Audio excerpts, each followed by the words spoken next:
Welcome, everybody, and especially Heather. We're so glad to have you. This is Heather Ginsburg from SAWS, and she has 3 different state water licenses under her belt. And she was previously a landscape designer, designing water-saving landscapes for her customers. And on a personal note, she's married with 2 children, and the whole family strive daily to be kind humans who give back to Mother Earth. And so, Heather, you fit right in with our group. And we are so glad to have you. We are really looking forward to hearing what you have to say to us. Thank you. So, over to you. Thank you so much, Emily. I was really excited when y'all invited me here tonight. Super excited to be here with all of you. Thank you, Emily. Thank you, Jeanette. Thank you to all of you here. Super excited to talk today about water recycling and everything that happens after the flush. So, usually when people think about SAWS, maybe not your group, but when a lot of people think about SAWS, they kind of unfortunately think we only do one job, which is provide clean, safe, affordable drinking water for the whole city of San Antonio, right? But we actually do 3 really important jobs. We provide the potable drinking water for the city, but we also take care of the wastewater for the city and also the recycled water system for the entire city. So today we're actually going to focus on those other 2 jobs that I really do not think that we talk about enough. So we're going to talk about everything that happens after the flush. And I want you all to know that just as if you were there with me at the plant tonight, you'd be on a big old bus and we'd be going through it with several stops. Same thing here. I'm going to have several stops throughout the presentation where I can take questions. I'll start with the questions in the chat. I think Miss Jeanette is going to relay those questions to me verbally. So we'll start with that. But if there's any lingering questions and people want to unmute, that is fine also. So you don't have to hold on to your questions to the end. Feel free to write them in the chat as they come to mind. So with that, let's talk about poop. So where does everything go after we flush anyways, right? Most of us do not think about that. We flush the toilet, we walk away, we don't give it another thought, unless of course there's a plumbing issue at home, right? Same thing with all that water that goes down the drain. We oftentimes, think about not wanting to waste water and have it go down the drain, but we don't think about what happens to it when it does. So we're going to focus on that today. And so all of the water that we all use inside our homes that goes down the drains and down the toilets, it leaves our homes in sewer pipes and travels all the way to a water recycling center. That's where it goes. No magic. It goes to a water recycling center. What is a water recycling center? Simply a place where raw sewage goes, poopy, yucky, nasty, dirty water goes to become clean, safe, recycled water. Why do we do it? Number 1 reason, to protect public health. Okay, you can look at all of the men and women that work at a water recycling center as guardians of public health. It is our job to make sure that we keep everybody safe. We cannot put dirty, poopy, yucky, unsafe water directly into our Texas rivers, lakes, and streams because people could get very sick with waterborne illnesses. So number 1 reason we do it to protect public health. We do it to protect the water quality for all of the other creatures and plants that enjoy our Texas rivers, lakes, and streams. And we do it because we have to by law, because of the Clean Water Act through the Environmental Protection Agency. The Clean Water Act is coming up on its 50th anniversary this month. So currently SAWS operates 3 water recycling centers, 3 large water recycling centers. We used to operate several other ones. At one point, we almost had 8, but we were able to shut those other ones down and now only have 3 big ones left. And the reason for that is all of you and our citizens of San Antonio doing such an incredible job with indoor water conservation over the last 3 decades. So remember, we're talking about all the water that leaves our homes and businesses that goes down the drain or down the toilets. That's the water that goes to a water recycling center. Okay, we're not talking about outdoor lawn watering and stuff like that, which is a huge waste, which is why our conservation team focuses a lot of their resources to outdoor watering. Today, we're focusing on all the water that goes down the drain. So because our city's done such a great job at saving water inside the house, and we've had really successful indoor water conservation programs as far as things like low flow toilets, low flow shower heads, and incentivizing those types of things, less water's going down the drain, we could shut those other plants down. So thank you to all of you. Keep up the good work inside the house saving water and give yourselves a big pat on the back. Let me show you where these are located. All right, so first let's look at our beautiful state of Texas. And of course, our city of San Antonio is located in Bexar County, outlined in blue to the right. Now we're going to zoom in on Bexar County. And here is where the 3 water recycling centers are located. Now, a lot of planning goes into where we're going to build a water recycling center. And the main things that we take into consideration are elevation and gravity. All right. So what's all up here? Our Texas hill country, right? That's high ground. And so all these water recycling centers are located in parts of the city that have a lower elevation than the people that they serve. So to put it very simply, like I do for all of the middle schoolers, high schoolers, etc., just imagine a bunch of houses and businesses on the top of a hill, water recycling center at the bottom of that hill. And they say poop travels downhill for a reason, because it does. So if the customers are at the top of the hill and the water recycling centers at the bottom, we can move all of that wastewater to the water recycling center using just gravity alone. Now, that is a huge advantage because we can save a lot of money, right? We can have a lot less pumps and we can use a lot less electricity moving that wastewater all over our city. As a matter of fact, almost the entire wastewater system of SAWS is gravity fed. But of course, our city has a lot of elevation changes. So yes, we do have some pumps and lift stations in our system, but most of it overall is gravity fed.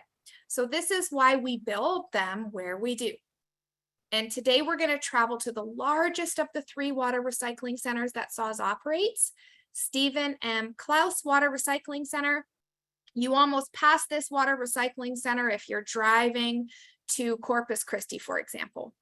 And you don't notice in the car on your drive, but you're dropping in elevation the entire way. So this is why we have it located here. This water recycling center used to be called Dos Rios, but we renamed it about 3.5 years ago. So let's go inside and have a look.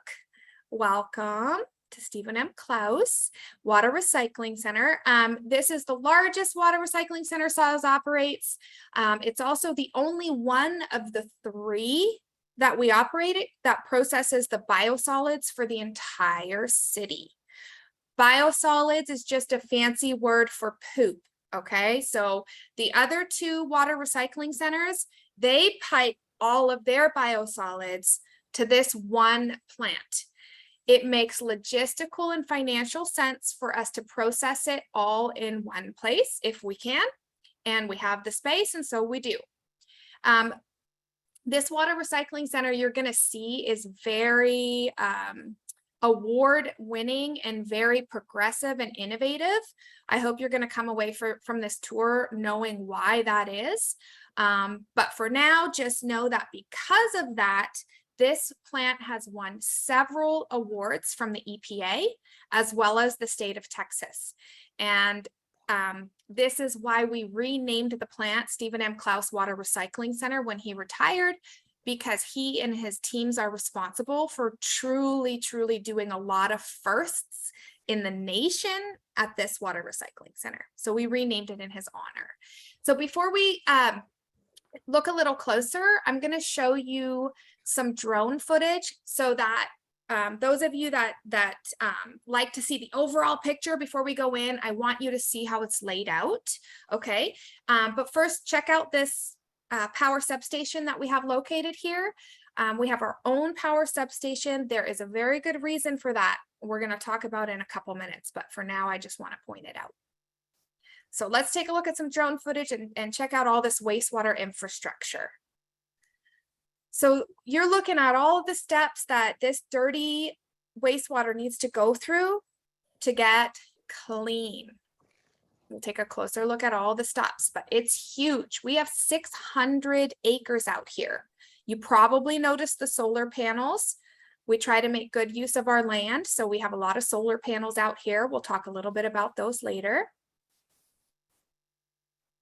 And now you're looking at the clean, recycled water being released into the Medina River.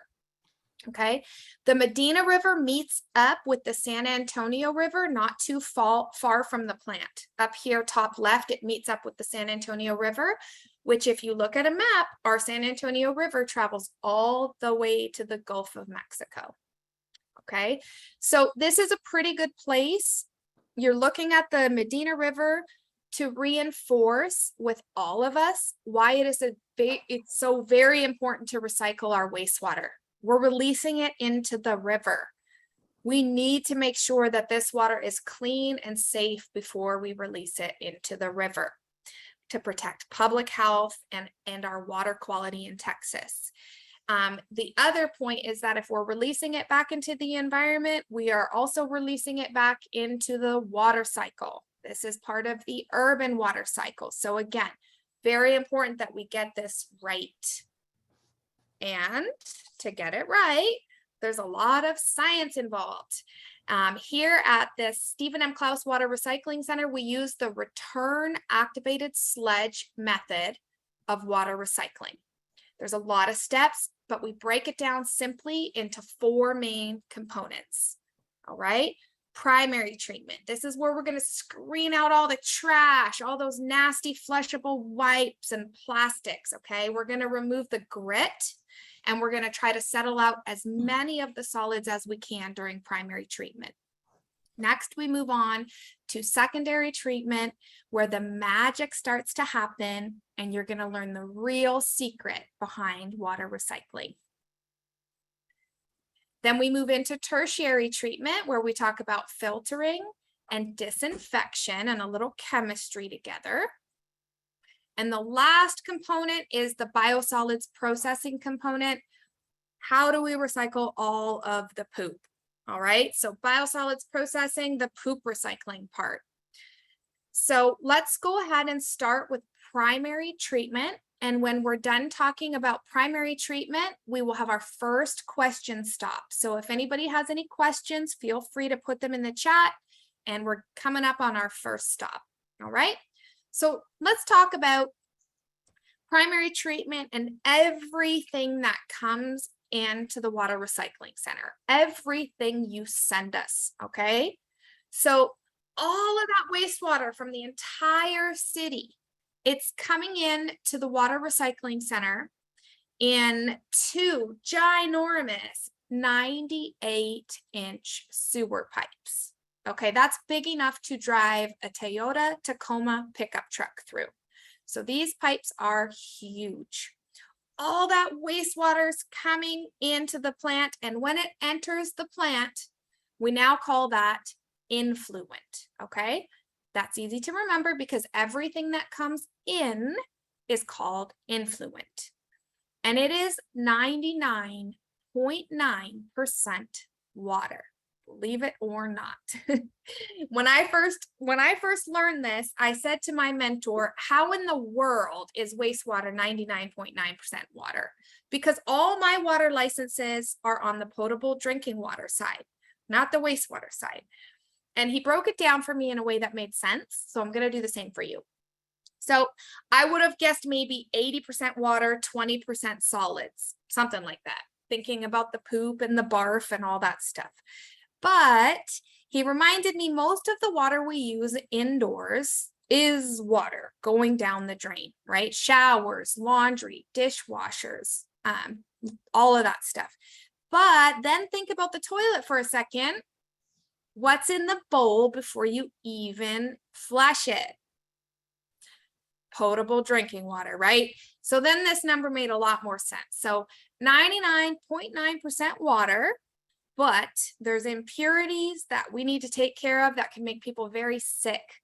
Biological components like bacteria, chemical components, viral components, and a lot of trash that you're going to see in just a second.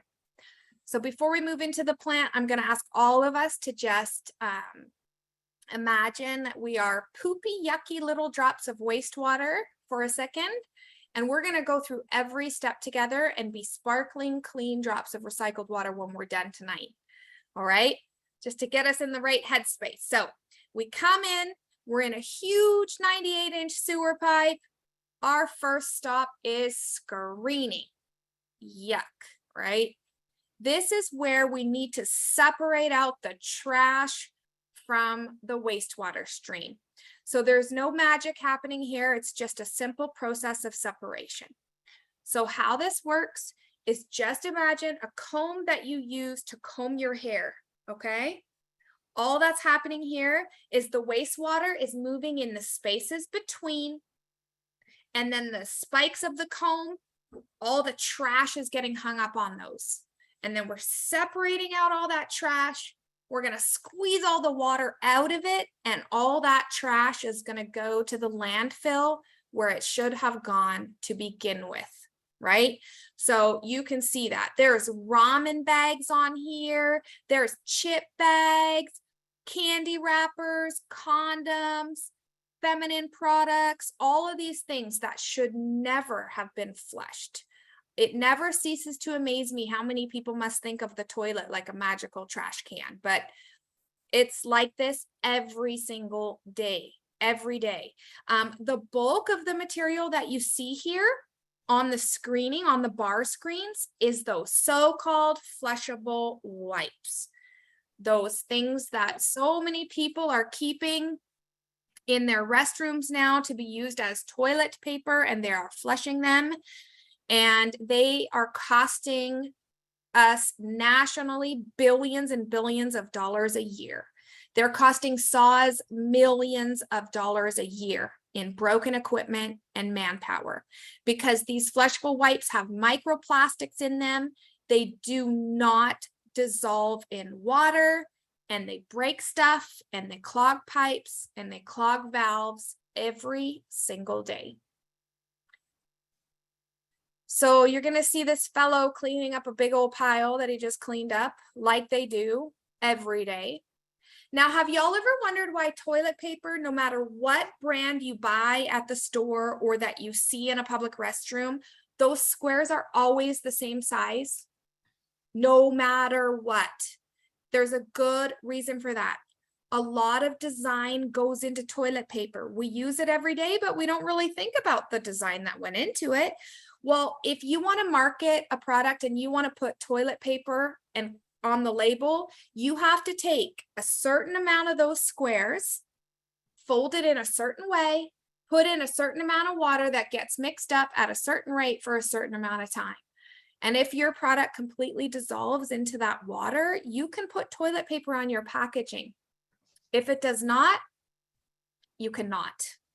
So this is this tricky marketing behind these flushable wipes with them writing flushable on the packaging. There's a very good reason they're not called toilet paper. They don't pass the toilet paper test. So hopefully one day we will win this fight. There's lawsuits across the entire country trying to fight this, and we, for some reason, have not been able to win yet, but hopefully we will soon.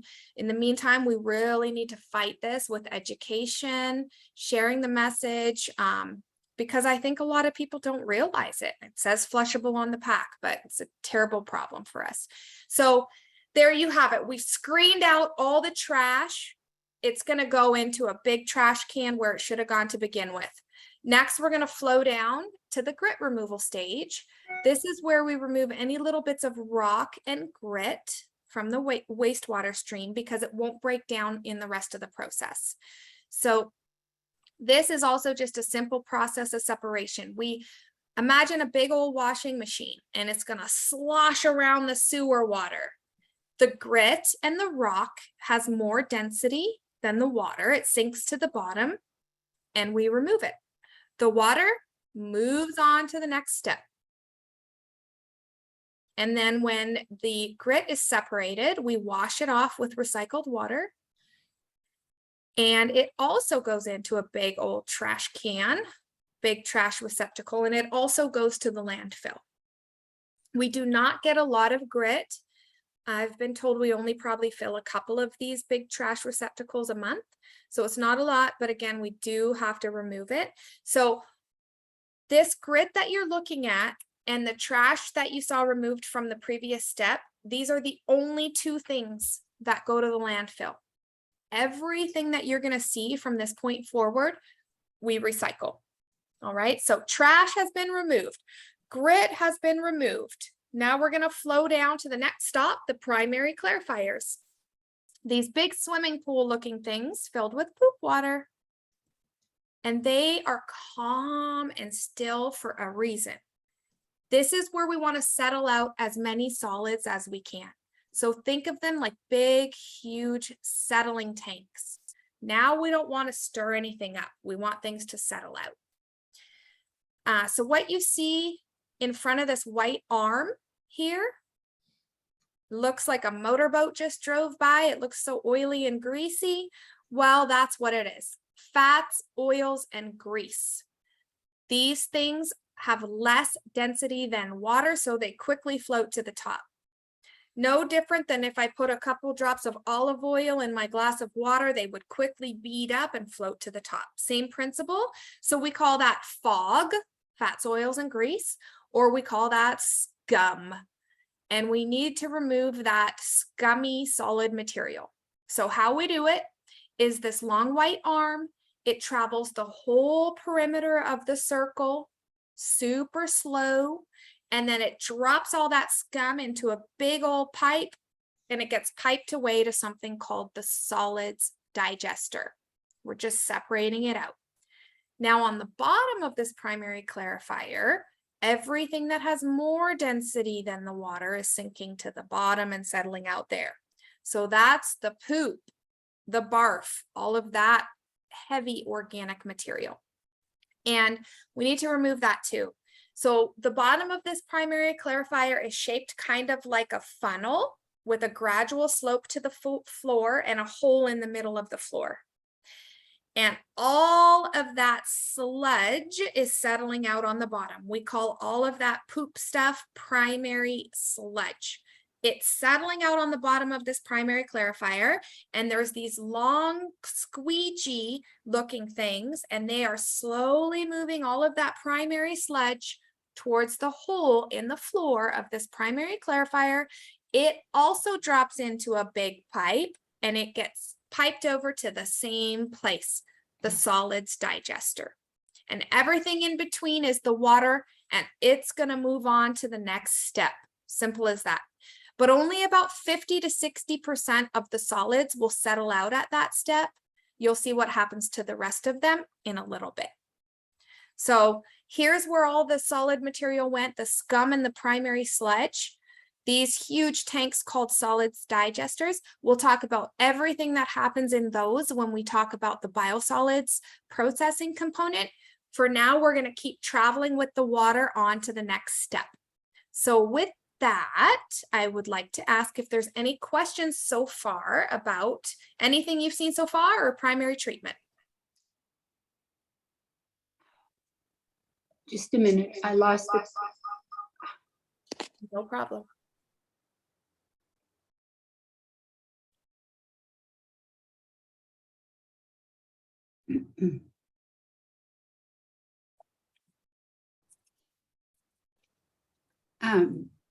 How old is this Stephen M. Clouse Water Recycling Center? Good question. It was built actually before SAWS was SAWS. This water recycling center was built in, I believe it was 1987 for about $250 million at the time. If we were to replace it today, it would cost us over 1.5 billion easy. Wow.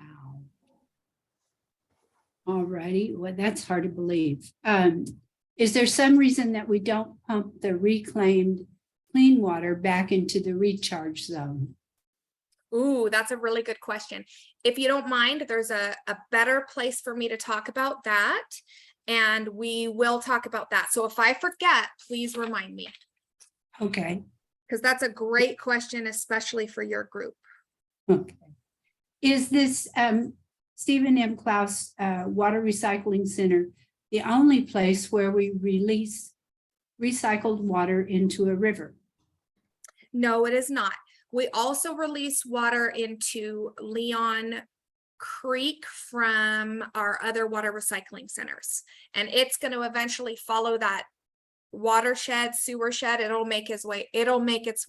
If you look at a map of those rivers, it'll also make its way to the San Antonio River in the end. Okay. Well, that makes sense. And we also release a huge amount of the water into the San Antonio River, which we'll also talk about a little bit later. And I mean San Antonio River walk. Oh. You alluded to this earlier. Is there a way to make the flushable wipes illegal?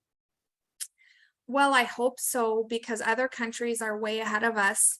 So in Europe, as one example, it is illegal to label them as flushable. Here, despite lawsuits over many years, not yet. But I will say, you know, not to sound like a negative Nelly, but at this point, over the last 8 years or so, when these have become so increasingly popular, I think even if they were to label them do not flush, I really think this behavior is so ingrained at this point that it's going to take a while for us to still reverse that. And then having a heart for some of our older generations, a lot of them, these flushable wipes are very important because it's not safe for them, you know, to shower regularly. So these are things that they need in our assisted living facilities and hospitals and stuff like that. And so, you know, I think we really need to fight this with more behavioral change and just making sure people know they can't flush them. Because you know who that works really well for? People that manage their own water recycling centers. In other words, people that have septic systems, people that manage their own septic system at home, they would never flush these in a million years, or trash, or condoms, or tampons, or anything, because they know, you know what I'm saying? So I think we really we need to educate. Right. Well, thank you. Someone commented that we have the same problem with pesticides being available for anyone to purchase. Yeah, I mean, you hope that people follow the directions on the bottle, right? But I mean, I agree, it's scary stuff. Yes. Our next question is, how long does the primary treatment take? Ooh, if you follow up with me by email, I can get you a more precise answer, but from memory serves me right, I think it's several hours, like 4 to 5. Okay. Can the name flushable just be removed from the packaging? I hope so. I mean, I worked for SAW for many years in conservation before education, and I know that there are groups locally in San Antonio that have been working really hard at that. It's been a while since I've spoke to any of them, but the Sierra Club in particular, they are working really hard at that. And not so long ago, we're having meetings locally with HEB and stuff like that in hopes that maybe on their own branded stuff, like the HEB brand, that maybe they would be more open to labeling them that way, unlike, these big box, huge, manufacturers. I'm not really sure where that went, but when I go to the grocery store, I feel like the flushable wipes area in the toilet paper section is only getting bigger and bigger. I don't know about y'all, but I don't see it getting any smaller. And now they have these new wipes, the man's wipe, bigger for a man. Like, to me, it just keeps growing, not getting smaller, unfortunately. Yes, I agree.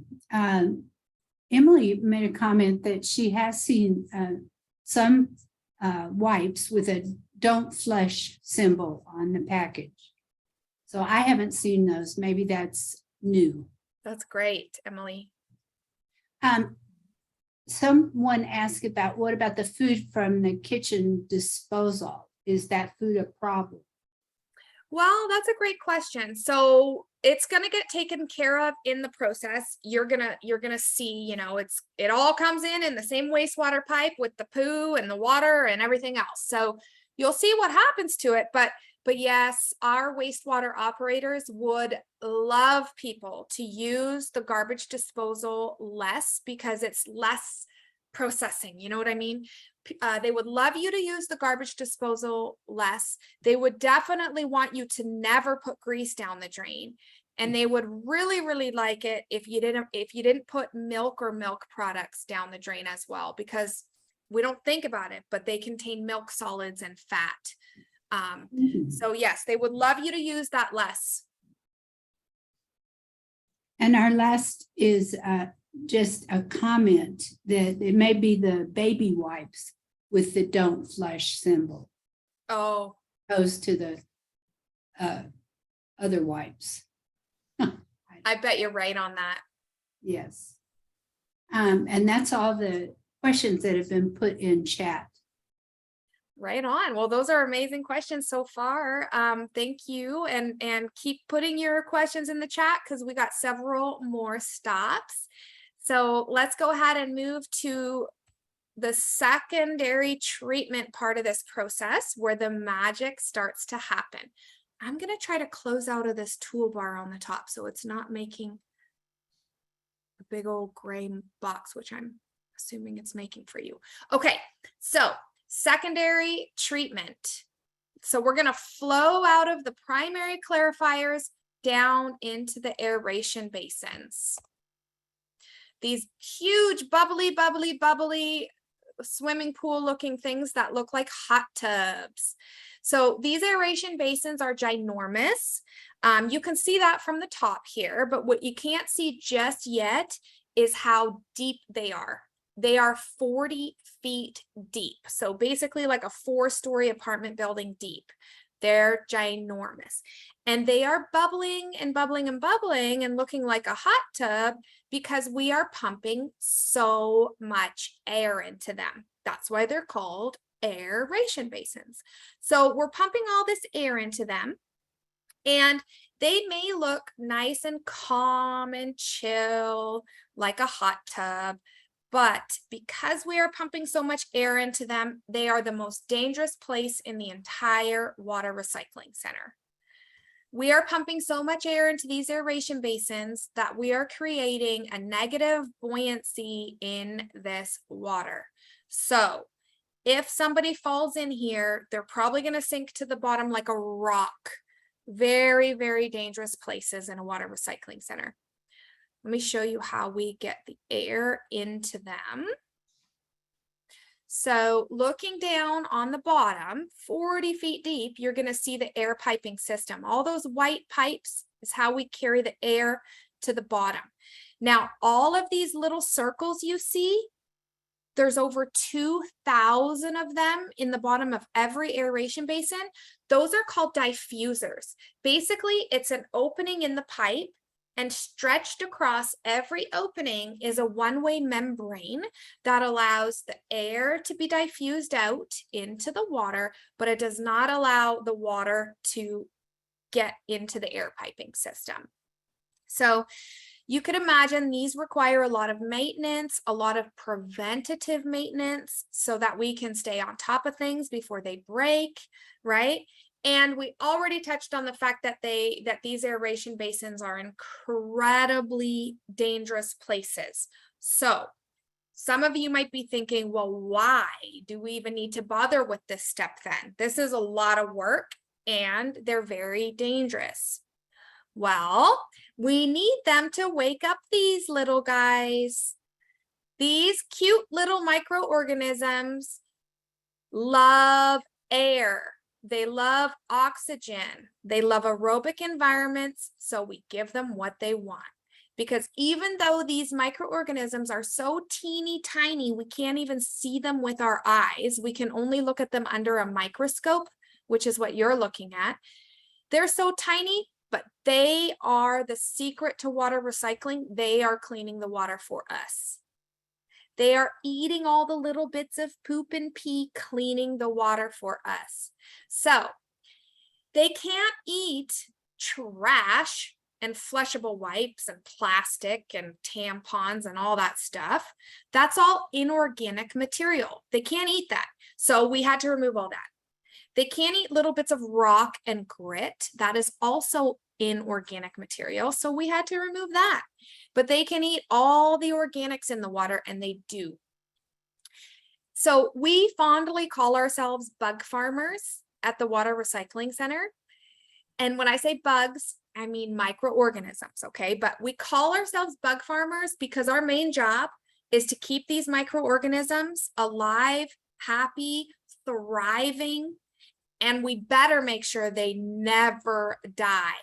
Because if they die, there's no water recycling happening at this plant. I really mean it when I say they clean the water for us, okay? Without them, there's no water recycling happening here. So we spend several hours in the aeration basins with these little microorganisms. And then we leave with the water to the final clarifiers.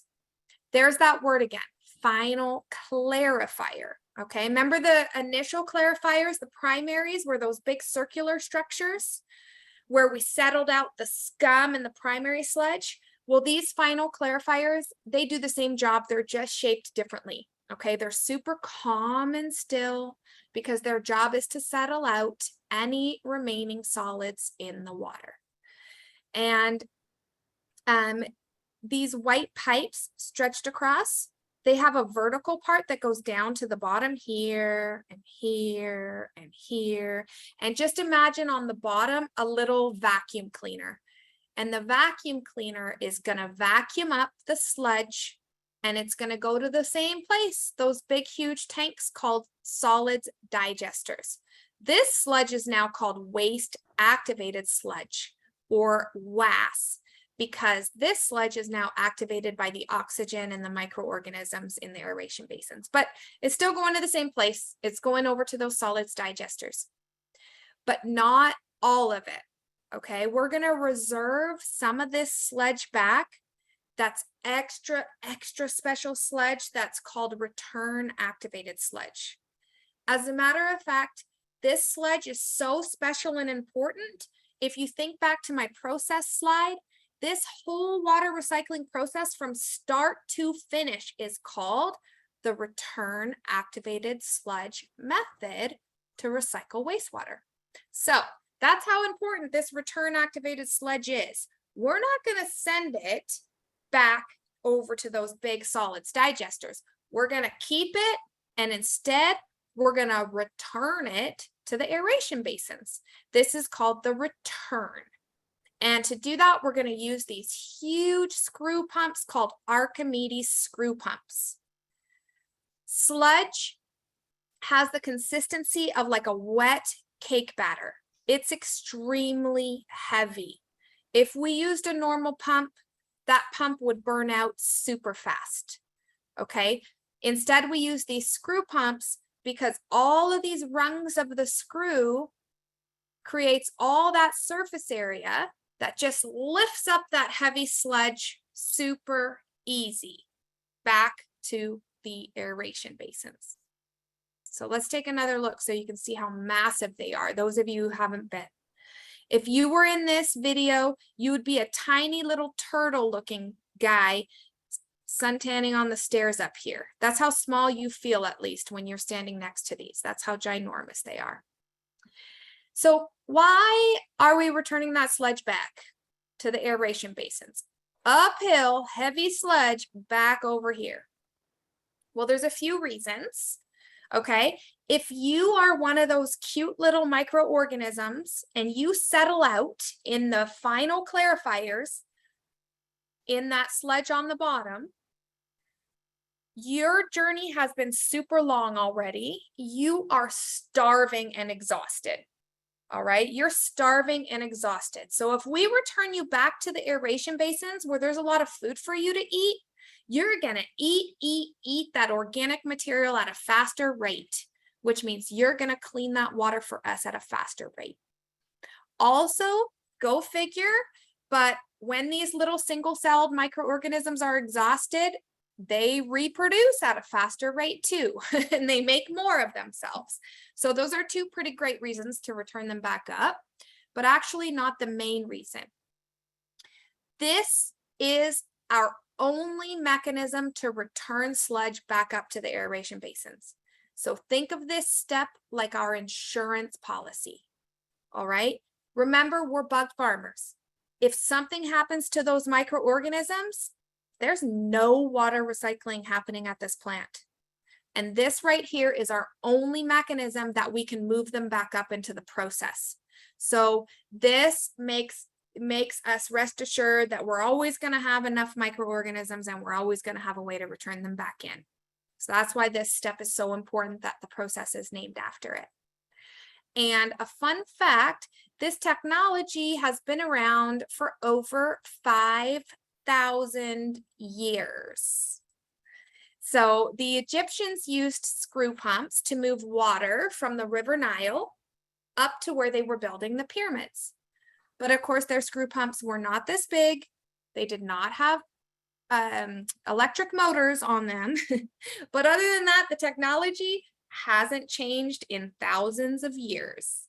And like the story goes with many things, a Greek fellow named Mr. Archimedes got the credit for these screw pumps many years later. But the technology, if you will, has been around for over 5,000 years. So before we move forward, check out this plant material growing on top of these final clarifiers. And some plants growing in between these screw pumps here. This is a very important clue for us, right? Birds probably flew overhead and pooped out a seed and a plant started to grow. Over here, this is duckweed, which is an aquatic plant that grows in water, probably nearby in the rivers too. Same thing, a bird probably pooped a seed out. But this is giving us an important clue already, that this water is getting clean enough to support plant life. We did not see any plants growing in any of the previous steps. This water was too dirty and disgusting to support plant life, but now it is getting cleaner, and you can see that with your own eyes. We do clean this out as part of our preventative maintenance, but I like to show this slide because it's a good clue. All right, so let's take another look at the layout again to remind us. Aeration basins in the foreground, in behind, we have those final clarifiers. And then on the right and the left, we have those banks of screw pumps that are moving that return activated sludge back uphill to the aeration basins. Here, you're looking at these white pipes. These white pipes are how we move the air to the aeration basins. We pipe it above ground. The air is generated in a building off to the left, just a simple, small, nondescript building that has 4 huge blower motors. And that is how we are generating the air.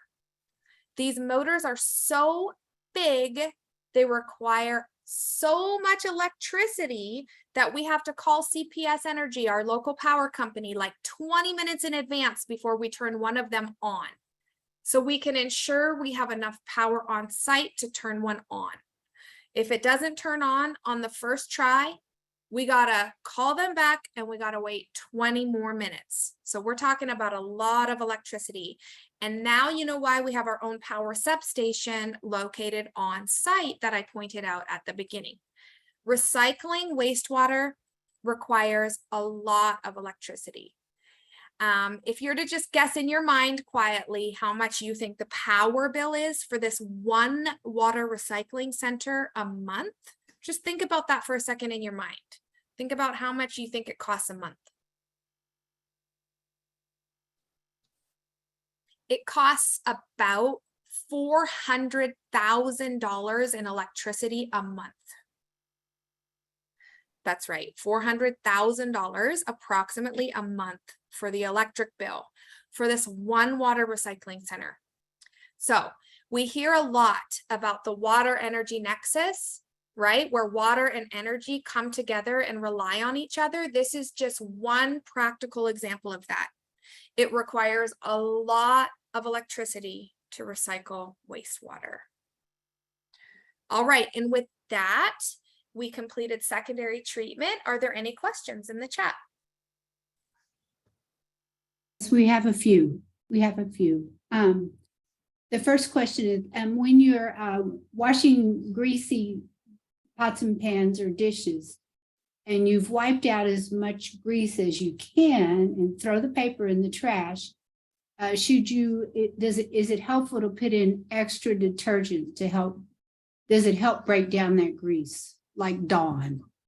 Oh, I got you. That's a great question. I can ask the wastewater operators that specifically, but I don't think so, because in how you explained that, it sounds like you're being very meticulous and you're being very helpful. I would say just keep doing what you're doing and wash your dishes the way you're washing them, because you get an A+, in my opinion. And the next question, is there a problem with wildlife being attracted to the aeration pumps? You know, I've asked that question myself. You know, the odd time they might see a bird that fell in.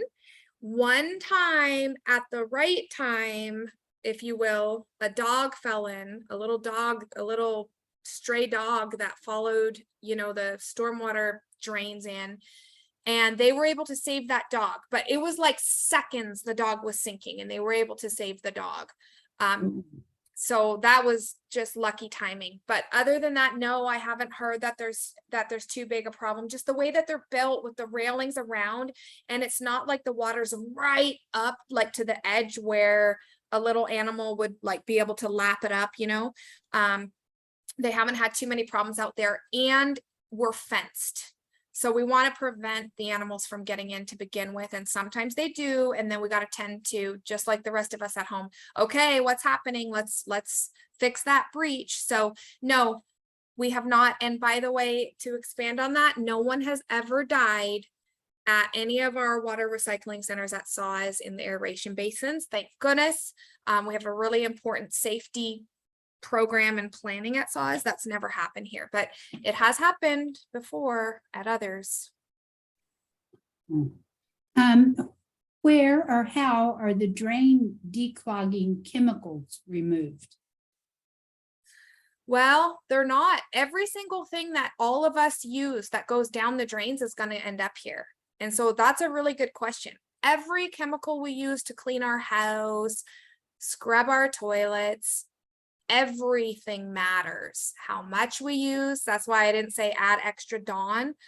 You know, we don't need to be adding extra soaps, extra phosphates, and extra chemicals to anything that we do, because it's all going to mix in with the wastewater and it all ends up here. So, you know, thankfully, a lot of it gets diluted right? Because it mixes with a lot of water and it gets diluted along the way and makes it easier to deal with. And then a lot of the chemicals we use, we don't think of organic, but when we think of chemicals, at least I don't, I think of organic, like when I buy organic apples from HEB, but chemicals are organic chemicals. They break down. So thankfully, a lot of them are going to break down naturally along the way, but not all. So just, I would encourage all of us to just make sure that we're not using any of those things in excess. Okay, that's interesting. This person has a conventional septic system. If they ever have to update it, they have to update to an aerobic system as part of the city ordinance. Is the reason, or one of the reasons, because of the microorganisms function in an aerobic system? Interesting. I'm not sure, but there's some people that I can ask that to for you. If you email me, my guess is that aerobic systems are safer because they can be open to atmosphere, whereas aerobic systems are not. It's a closed system, so more pressures and stuff can be brewing and build up and that kind of thing. And also aerobic things anaerobic things where there's no introduction of oxygen, they smell so terrible. There's areas of the plant that are anaerobic, no oxygen, that I'll share with you a little bit later. And they smell so bad. So if someone had a problem at home, their neighbors are not going to be very happy with them. So I imagine all of those things come into play, but there are people that have been around, like my mentors, over 35 years at SAWS and stuff. They might know very, very exactly why that was put into the ordinance, and I can find out for you. Okay, thank you. Sure. And I think you mentioned this earlier. Have you all resumed the rain to drain trips that stopped at the different, like the cases where the rain came in and all of that? Yes, we just recently resumed again. We've only had one so far, and we're going to be adding more dates soon. We're coming back to those slowly and at reduced numbers still. Okay, thank you.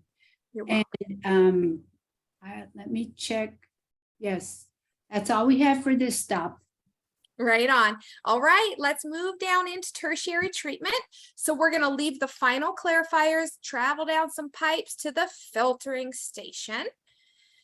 Filtering station, no magic happening here. This is just probably what you imagine. So this fellow is spraying down these diamond-shaped pipes. These pipes are shaped like diamonds, so we call them the diamond filters. But there's nothing special because they're shaped as diamonds. The engineers probably just designed it this way so they could smush more pipes into a smaller space. So these are just pipes. And so just imagine you have a pipe, and you stretch over the other side like a pair of pantyhose or something, and the water has to travel through the pipe to the other side. That's all that's happening here, except for the filter that we use that the water has to pass through is a really, really good one. We call it our cloth media filter. It has many, many layers. And the purpose here is to trap any teeny little particles that might be left in the water, so that when that water travels through to the other side, it's sparkly looking. We produce a very high quality recycled water from this plant, and the look of it has a lot to do with it. So I told you that look at the water after it passes through the filters. It's so sparkly, right? That's the same water that we saw coming into the plant that was so dark in color and so thick and yucky, you could not even see anything. It was so dark, right? This is the same water. So the filtering step is a big part of that at the end to make it look extra clear. Next, disinfection, okay? So we need to use chlorine for the remaining microorganisms. So basically, microorganisms, we love you so much. We are bug farmers at the plant. We took such good care of you. We returned you into the process over and over again because the microorganisms are the secret to water recycling. But microorganisms, if you're present at this point down the line, rest in peace. We need to kill you all dead now. And that is all microorganisms. There's no such thing here as separating out the good guys from the bad guys. We don't have a way to do that. We kill them all, okay? Because there still could be things alive here like E. coli or viruses like COVID-19. So we need to kill everything, and we do. And our disinfectant of choice is 100% chlorine. And we keep that chlorine in contact with the water for a good amount of time to make sure everything is dead. Do you think we can release the water now, though? Not just yet. Not just yet, because we need to think about all of the little creatures that live in the river, and they are not going to live in a swimming pool chlorine environment, right? So after we use the chlorine, then we dechlorinate that water with sulfur dioxide gas. The sulfur dioxide gas just removes that harmful chlorine from the water. And then, and only then, can we release this water into the Medina River. And that's what you're looking at. So this is what we call the outfall. You're looking at the clean recycled water being released into the Medina. The proper term for that water is effluent. Remember, everything that comes into the plant is called influent. Everything that leaves the plant is called effluent. But we will just call it recycled water. This recycled water meets all of the federal and state regulations for environmentally clean. Clean enough to swim in, clean enough to fish in. And it only took 24 hours, 24 to 25 hours from start to finish. 25 hours ago, this water was that yucky water you couldn't even see through. So we treat it to environmental standards. We release it into the river, but we don't treat it to drinking water standards. Okay, this water that's going into the river is not going into our SAWS drinking water pipes. Okay, but could we treat this water further and make it drinking water? Absolutely, yes. And many places are doing that. California is doing that. California is also because they do not have enough water resources to support their population. So you better believe they're doing that. That is called direct potable reuse. California also does it at one of their plants, and they recharge their aquifer with their recycled water. We have a couple cities in Texas that do direct potable recycling, in El Paso, Texas, as well as Wichita Falls, Texas. So we could absolutely treat this water further and make it drinking water. We would just need to do more processing to it, right? More treatment. We could probably run it through some reverse osmosis, which is basically the same technology that you use to desalinate water. So you probably put it through reverse osmosis and then some more ultrafiltration and some UV light, and this could be drinking water. But we don't have a need to do that in San Antonio. At least not right now, we don't. In San Antonio, we have 9 water sources. A lot of people don't realize that. I hope you are proud to learn that here in our city, we have 9 water sources. To put that into perspective, Austin, our capital city, they have 2. They have the Texas-Colorado River, and they have some recycled water. We have 9 in San Antonio. So we just don't have a need to do this right now. But it's most certainly the way of the future. And if you want to research that more, that is called direct potable reuse. Okay. But just because we don't do that, I don't want you to think that a drop of this water is wasted. We send a huge amount of this water back to the city of San Antonio to be used to do outdoor landscaping watering for our city golf courses and city parks, for industry like Toyota.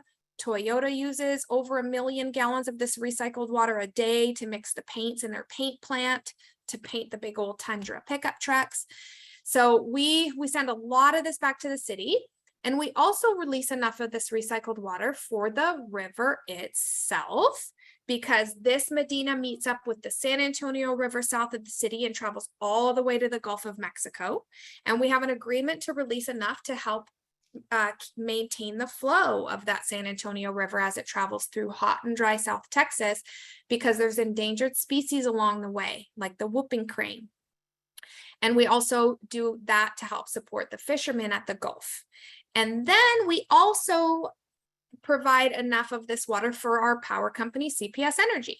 They pump a huge amount of this water just upstream. They take it back to their steam plant and they use it to help create electricity for our city. So this water also helps keep the lights on in San Antonio. So I know you're looking at this water leaving, but just know that we recycle 100% of the water that y'all send us. We use it all for one purpose or another.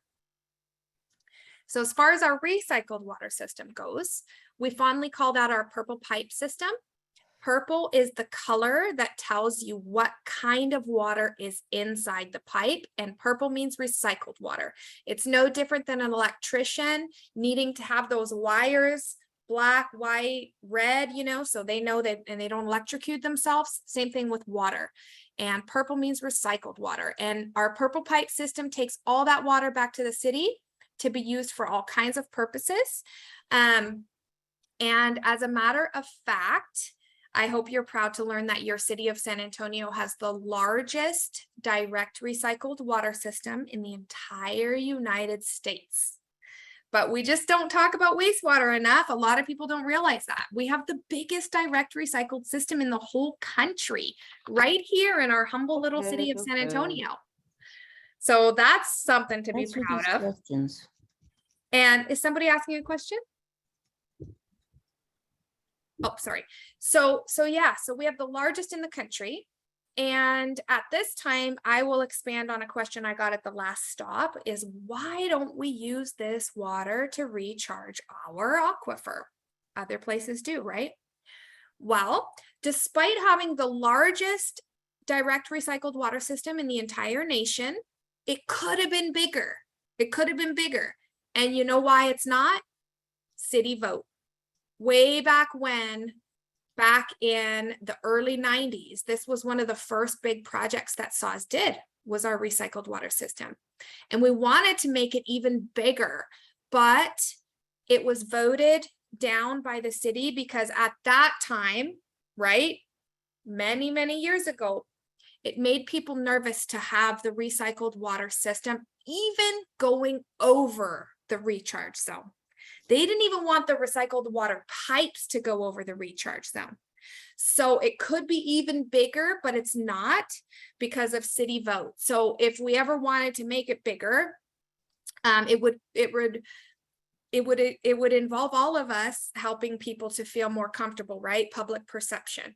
That's why it's not bigger. That's why we do not recharge our aquifer with it. So yeah, so biggest in the nation. And I hope you've already caught on to why this is a very big part of our water conservation planning for the city of San Antonio.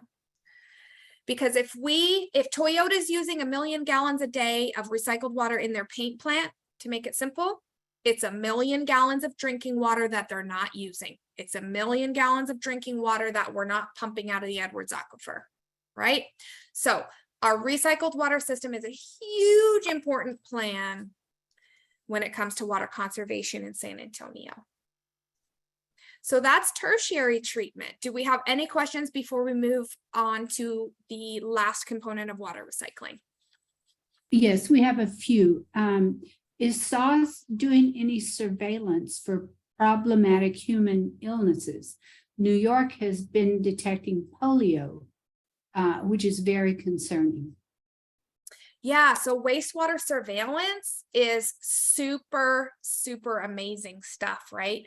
We can help track, you know, pandemics and things like that before they get, you know, to the point that they're out of control. So yeah, so we actually have partnered with a local university. There's a woman from Texas A&M San Antonio that has taken some of the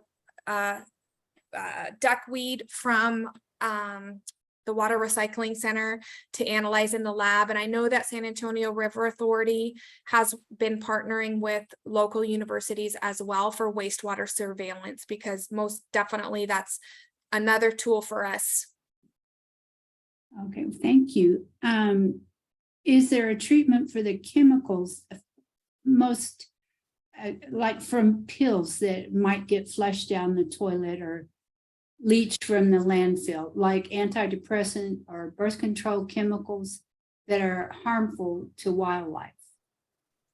Another great question. The answer is no. So again, hopefully some of well, first let's talk about the ones that people might not know and they flush down the drain to get rid of them. I hope everyone in this room knows, do not do that. If you have leftover medications that you're not using anymore and you want to get them out of your house for good reason, right? We don't need a bunch of that around, especially with, you know, problems nowadays with substance use disorder and stuff like that.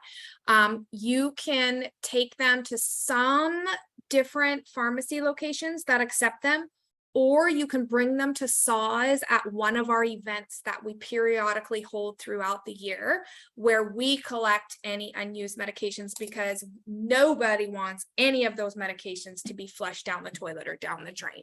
So we need to fight that with education for sure, for sure, for sure. Let's talk about us, the people that take medications, right? We take them and we might pee and poop them out, right? And it's a good reason to be concerned about them, because medications are designed to not break down that slowly, right? You wouldn't want to take a blood pressure medication and it breaks down super fast and you got to take like 6 a day, right? They're designed to be like slow release and this kind of thing, break down slowly. So yeah, definitely they're coming into the plant. And unfortunately, the ones that don't break down even a little more along the way and in the process, they will go into the river. And I'm not going to say that none of them are going into the river, because that would not be truthful. Most definitely some of that stuff's going into the river. We had one person comment that HEB now offers free drug disposal kits. Oh, that's great. I've seen those. It's like a little packet that you can put them in and mix with water, and I guess it denatures them, and then you can put them in the trash can. Yeah, I've seen those. I have a question about if you do want to bring your unused medications to one of the SAWS events, how do we need to bring them there? I've Bottles seen it. Yeah, when we advertise it, it's called Med Drop. So look for it like on the news or on social. Like, please don't come to SAWS headquarters with medication tomorrow. Please do not do that. I like my job. Look for those events. They're called Med Drop. And I think, don't quote me on this, but I think they want you to just bring everything in a big old plastic bag and they take it that way. I don't think I think they can be all mixed up in a big old plastic bag. That's the way I took it one time. Yes. Okay, good. Yeah, maybe you made it easier. No, sorry. This person commented that CVS and Walgreens usually have medicine recycling boxes. And let's see, would the medicines affect people if water eventually was treated for drinking water? Good question. So we would have to make sure that we treated it enough that it didn't, and that we tested it to make sure that it didn't have those components. So if you talk to like an engineer or a water operator, they'll tell you, I can treat this water to however you need it. Tell me the use. Okay. So let's think about that for a minute. If this was only gonna, or a lot of places that do water recycling are in the oil and gas business, or they'll do processing, right? So depending on what the end use is going to be, that's how we treat the water. Well, this is treated to environmental uses because it's going to water plants and stuff like that. We don't need to treat it to drinking water use. If we wanted to, that'd be a whole different standard. And we would need to make sure that it passed all of those tests, just like our SAWS drinking water does, where we post those, what are they called? CCR reports every single year on our SAWS website, but every single water purveyor that provides potable water in the state of Texas needs to post their water quality testing reports every single year by law. And if you want to look at ours, go to our website, we post it every year. So yeah, we would have to meet those standards. We would have to. So we would just have to treat it until they didn't show up anymore. And there's ways to do that. Okay, thank you. And here's just a comment on something that you said. If we treated the water further to make it potable and used it as such, then it wouldn't be available for the ecosystems downstream. A very good point. Absolutely. Yep. Okay. Or our power company, right? Or our golf courses, they'd all be using drinking water at that point. So you're right. It's, you know, this way it's circular, but if we have, okay, that's a really thoughtful question. So let me expand on that. I agree 1,000,000%. But the way our city's growing, if we do get another 1 million to 2 million people by 2040 move to our city, and we, for some reason, don't vote in that we want our purple pipe system to be bigger or to maybe recharge the aquifer with it, at that point, then maybe we reassess because we have extra that we might want to do that. I don't know. I would rather not expend millions and goodness, I don't even know how much to treat it to drinking water if there's another use for it, because it's going to save our drinking water supply anyway. So I agree with whoever made that comment. That's a very thoughtful comment. And I think that's it for this stop. Awesome. Okay, so let's talk about the poop recycling, because we are not done talking about water recycling yet. We only followed the water stream. Now we got to talk about the poop. And remember, all of the poop, all of the primary sludge and the waste activated sludge and the scum, the fats, oils, and grease, it all went to those huge tanks called solids digesters. And those tanks are a closed environment. They're an anaerobic environment. So now think about your anaerobic septic system for a second, okay? So these solids digesters are a completely anaerobic environment. There's no oxygen in there. They're really, really dark. They get really, really hot, and there's a lid on there, okay? So it's a closed system. All of those biosolids need to stay in there for like 25 days. And they are called solids digesters for a good reason. Think of them like your stomach, right? When we eat food, we digest it. A byproduct of our digestive system is gas. That's what makes us belch or toot or whatever. Well, not me, just y'all. And so that's just a natural byproduct of our digestion. Well, the solids digesters, no different. There's millions of people's poop in there, and they produce a lot of gas as well. That's the result of an anaerobic system that off gases. Okay, so they produce a lot of biogas, a lot of methane gas, and we used to just off gas it and burn it. And we used to just burn it. Sad, right? I don't need to tell, especially you in the room, all of you, you know, this is not good for climate change and global warming, not to mention our local air quality all around us. So this is still perfectly acceptable, by the way, to burn off this biogas. We do not do this anymore, okay? We have not done this for a very long time. We do not burn off the gas. Hang on a second, y'all. Pardon me. We partnered with a natural gas company many years ago called Ameresco.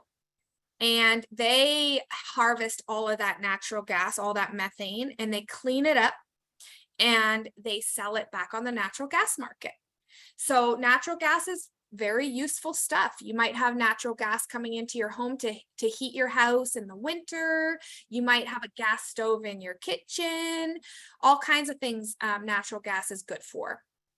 And so we now sell it to the natural gas company, and it's definitely a win-win for SAWS because, well, it's a win-win for SAWS and it's a win-win for Texas, the world, and our city, because we're not contributing to releasing all that gas into the air that's contributing to climate change and global warming, right? It's good for our city and all of us because it's better for our air quality not to do that. And we also benefit because SAWS gets a check once a month from the gas company for this natural gas. Sometimes the check might be like $60,000 a month. So we can put this back in our operations and maintenance budget, and it can help keep our rates lower and repair all of the stuff that the flushable wipes break, so to speak, right? So definitely a win-win. And, you know, no matter where you are on the issue politically, where we get natural gas now is we frack it from the ground. Natural gas is a fossil fuel. When it's gone forever. It's a non-renewable resource. This, my friends, is a completely renewable resource that we have created for our city with our city's poop. So this is a pretty big deal. It's such a big deal, as a matter of fact, that I hope you're proud to learn that SAWS in our city was the first and only in the country to do this. And of course, many places have now followed our lead, but we were the first here in our humble city of San Antonio. Are you catching on yet? Biggest direct recycled water system in the nation, first and only wastewater utility to recycle the biogas. We're doing some good stuff quietly over here at these plants. All right, so that's the gas. Next, though, we need to get all the biosolids out of those tanks, and we need to de-water it and dry it out so that bobcats can scoop it up. We need to make it have the consistency of soil, because bobcats and loaders, they can't be flopping around a bunch of wet cake batter type stuff, right? So we de-water it using the power of the sunshine in our sand drying beds.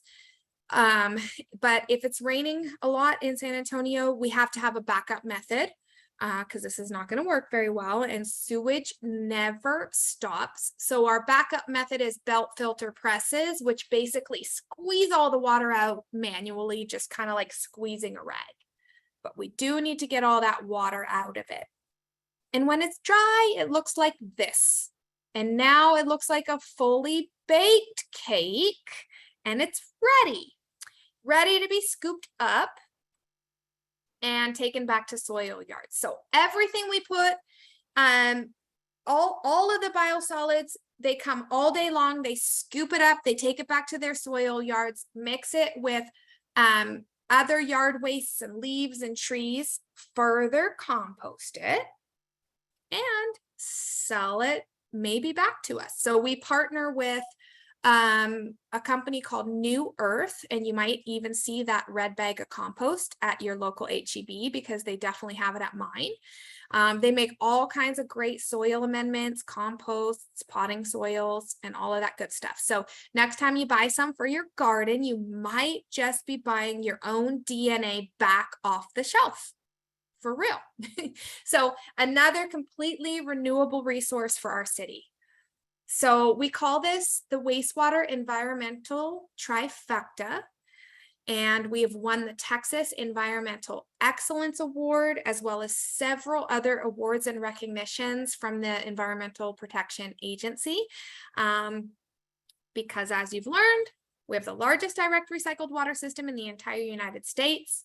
We recycle all those biosolids, and we were the first and only utility to recycle the digester gas.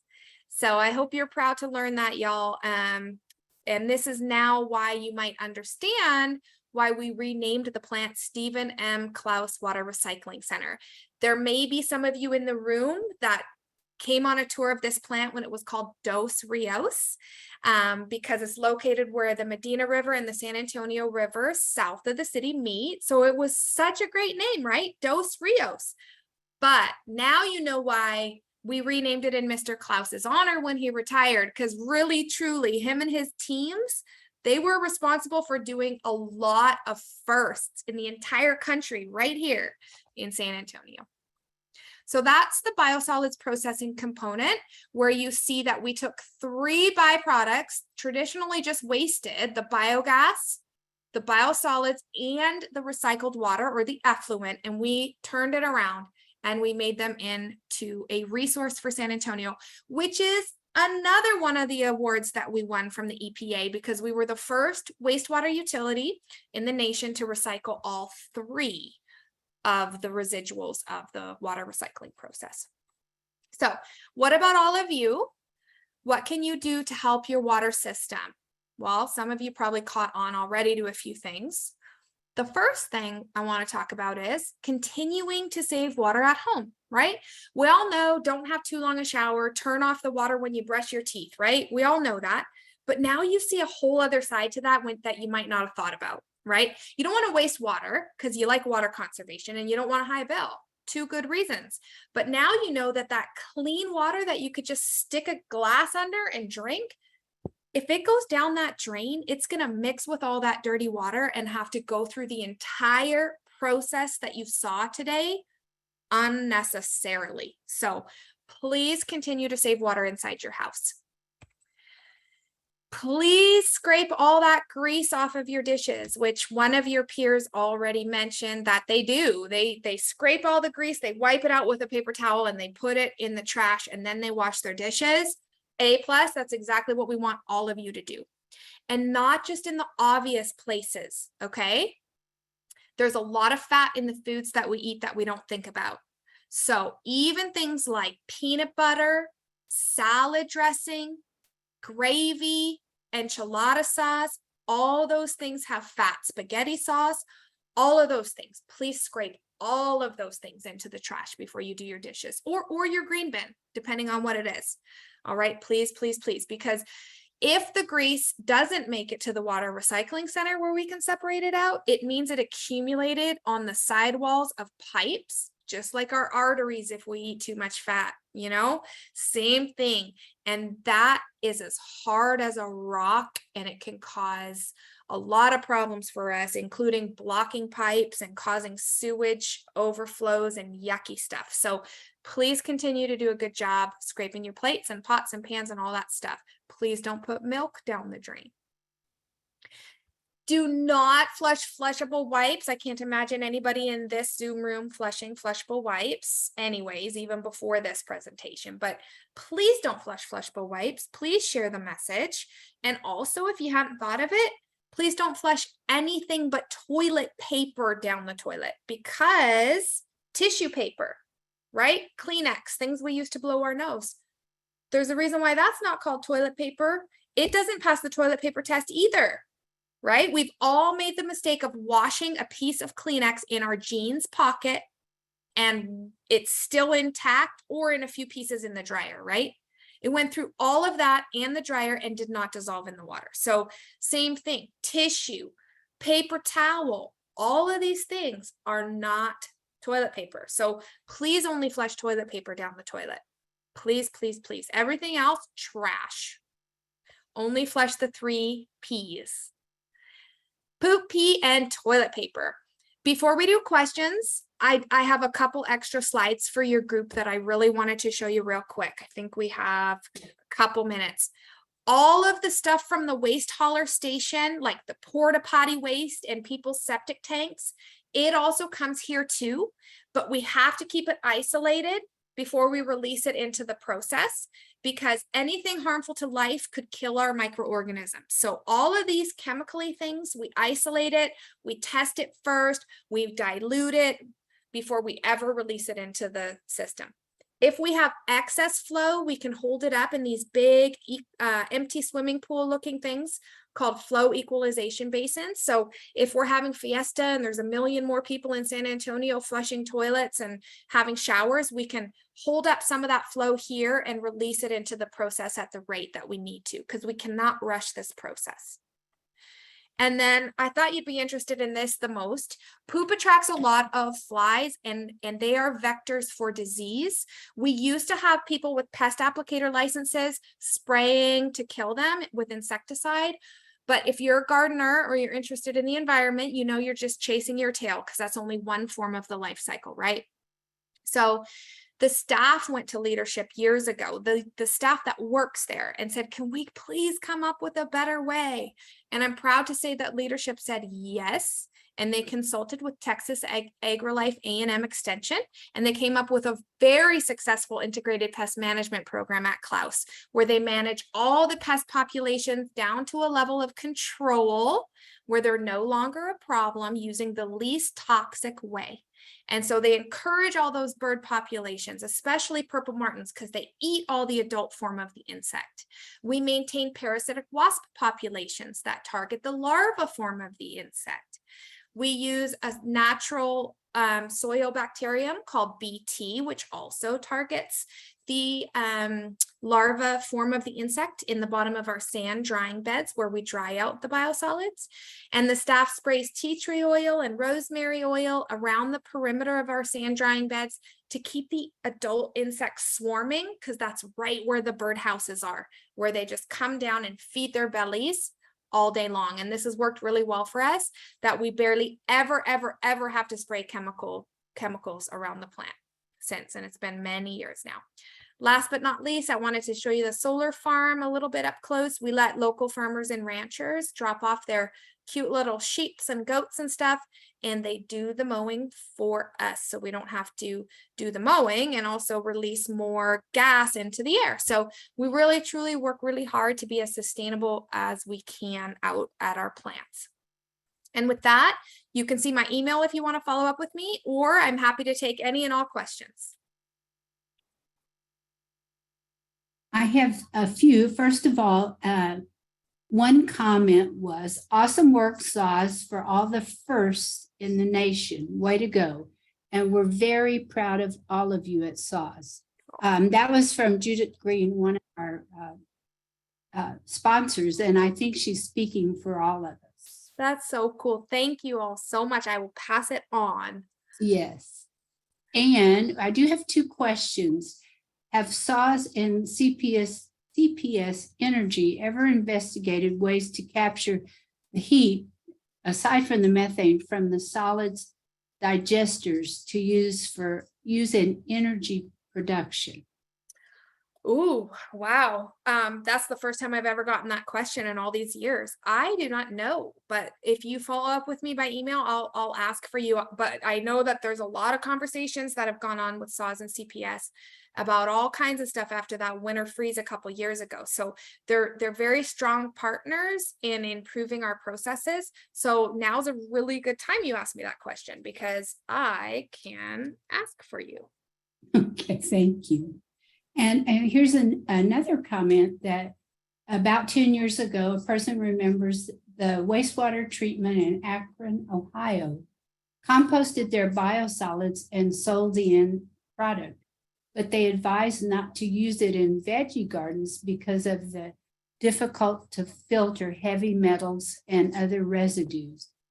And they're asking, has Saws found a way to make the biosolids veggie safe? Ooh, that's a good question.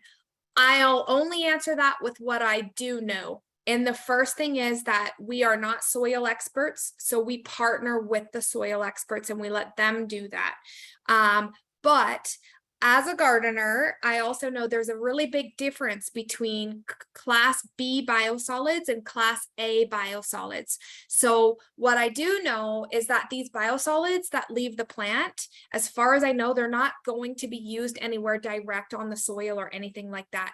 They're taking them back to the soil yards and further composting them, which means everything gets real hot again and everything breaks down even more again. And so you can make a class A biosolid from a class B biosolid, making it more safe to use on many different applications. So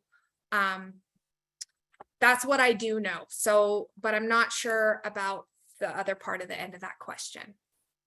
Okay. And just by chance, do you happen to know how much water is used in San Antonio on lawns? I've heard 40 to 60% of our drinking water is used to water lawns. Is this correct? If you know. Yes, it's 100% correct. In the summer, potable drinking water use this summer, since I believe it's May, per day, our city is averaging about 250 million gallons of potable water a day. Our peak being up over 300,000 million gallons a day.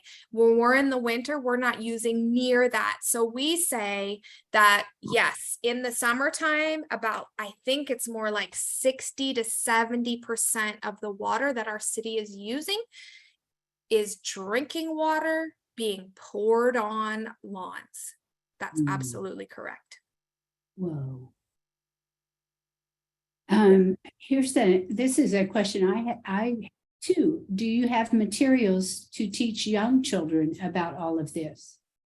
Yes, that's my favorite question. We do. So our education department is a team of 3, and the way we kind of separate it, so to speak, is elementary, middle and high school, and then field education. So we have different programs and presentations for elementary school students, middle school and high school. And then I feel very lucky as the field educator for SAWS that I do all of the tours and virtual tours, and I get to cross all of them, including adult education like yourself. So yes, we try to target every age group, but just going back to like where I think the spirit of the question came from is, are we teaching the littles this? Yes. And I think it has I would say it has a huge part to play in why overall San Antonio has such a fierce water conservation culture as a city. And you could ask most elementary students, hey, what's our primary source of water in San Antonio? And they will literally put up their hands and say, the Edwards Aquifer. Like, this is something that we should never take for granted that our city's done a really great job with. And we need to continue to do that, and even more and more and more and more. Well, are those materials especially for the littles, are they in print form? Both. We have some stuff in print form, we are working at improving our website. We're working at that to offer more. And then what we really value is the personal relationship and interaction. So we want to be where the kids are. We want to be with them at career days, science nights. We want to come to the classroom. We also have a really cool program where we partner with schools for their Career on Wheels Day. We have one on Friday where one of our teams is going out with one of the big, huge SAWS trucks to talk to the kids, and they're having like this big fair. So what we value the most is not just giving materials, although we have those if the teachers or educators request them. What we value the most is this, what we're doing tonight. We want you, all of our people in San Antonio, no matter what age you are, to like, my boss would say, when you think of SAWS, I want you to think of a Heather Ginsburg or one of my coworkers or one of the many people that work for SAWS, rather than a faceless utility. We want to have relationships. We want to break apart what a water utility means to a city, because we are your neighbors. We live here. We drink the water too, and we work for the water system. So this is what we value the most, rather than if you had just asked me, hey, Heather, I have a meeting. Do you have a recording I could have? We don't value that as highly as this, because we want to be there. We want to show up. We want to answer questions. We want to have a conversation. That makes sense. You're better at it than just dry information. Right. The city of San Antonio provides compost. Now, that's free compost, I think. And are the biosolids part of that, or are they just part of that new earth? I'm not not sure. I think that New Earth might partner with some of the locations that do like the living compost and stuff like that. But those would be their partnerships, not ours, if that makes sense. Yes. They take it away all day long. And I know that they compost it further and they bag it. I know that for a fact. I'm not sure if they also provide it to other soil yards as part of that program or not.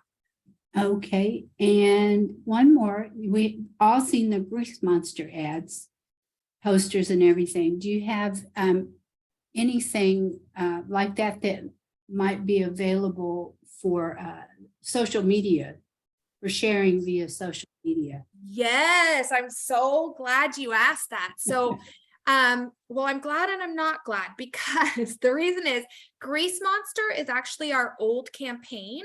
Oh. I really like it. I have it in my presentation because I do a lot for younger kids, but I actually need to change that because we have a brand new campaign out that's super exciting. It's called The Pipes Don't Lie, like pipes don't lie, because they don't, right? If people say they're not flushing something, you just got to go to a water recycling center and you'll know what they're flushing. Or if a pipe is clogged outside of their house, right, you'll know what they're flushing. So it's a new campaign called Pipes Don't Lie. It's super exciting. It's just now starting to get all over social media, and we would love for you to share that stuff. Share that stuff. So I know for a fact, if you go to Twitter, you'll see it. If you go to Facebook, if you go to the SAWS Facebook, you'll see it. If you go to the SAWS Instagram, you'll see it. They just released a new really cool one out for Halloween. And so yes, anytime you see that, we would love all of you to share it on Nextdoor, like whatever social media platform that you use. Please help us amplify our message and just retweet, reshare, all of that stuff. But you'll see it's really exciting and it's just brand new. Great, that's good. I need to look up your Facebook page. And we have a lot of comments here on how wonderful your presentation is. Oh, And Judith even commented how fantastic you are. And she said she's learned a lot more than she thought she would. And actually, I have too, and I've been on that rain to drain, but it's been a while. And Jeanette wants to know if you would be interested in presenting to our training classes for New Texas Master Naturalists. of course I would. Of course I would. I'd be more than happy to. I know y'all are always a strong cohort on the tours. So I should share with you that over the last 2 years, a big initiative that I'm working on that I've piloted that's worked really, really well is that I can do private rain to drains just for your group. So to break it down though, because many of you have been on the SAWS community rain to drain tour, and you know that I have a budget for that because we have the breakfast and the lunch and the nice charter bus, and I have a budget for so many of those. Okay, but the private tours, sometimes people want to have, they'll rent their own bus and they'll bring their own sacked lunch, right? Or they'll make their own lunch arrangements. That means that it's not from the SAWS budget. In other words, ratepayer budget, right? It's not from the SAWS budget, but a lot of groups like yours want to fill a bus just with their people. Like 2 weeks ago, I did one just for the San Antonio River Authority engineers, for example. They rented their own bus. They brought their own lunch arrangements in coolers. And so that's available to you too. Absolutely. So my answer is yes, I'd be happy to. Okay, thank you. And a lot more comments about how wonderful all this poopy information has been. Right on. And I think I've gotten them all. Oh, phooey. I lost it. Just my chat question left. Was it at the end? I just pulled it. No, it wasn't. It was a little bit back. Do you, is Angelica part of your team? Yes, she is. We have a team of 3. So Angelica Zuniga, she does the middle school and high school education, and she does everything in Spanish, which has been amazing. And then we have a brand new team member named Gabriela Oh my goodness, she just started 3 weeks ago. Gabriela Diaz, and she's been an incredible member to our team. She does the elementary education now, and she came from the elementary school. She was an ESL teacher as well as an art teacher. So yes, we have 3 of us. Excellent. Well,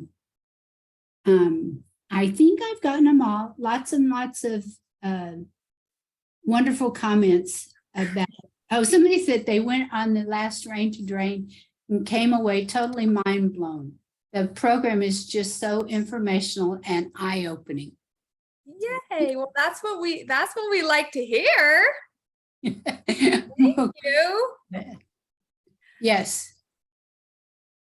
Well, if I can answer any questions that you think of that might like pop up down the way, you're more than welcome to email me and get my email from the facilitators, and I'm happy to help any way that I can.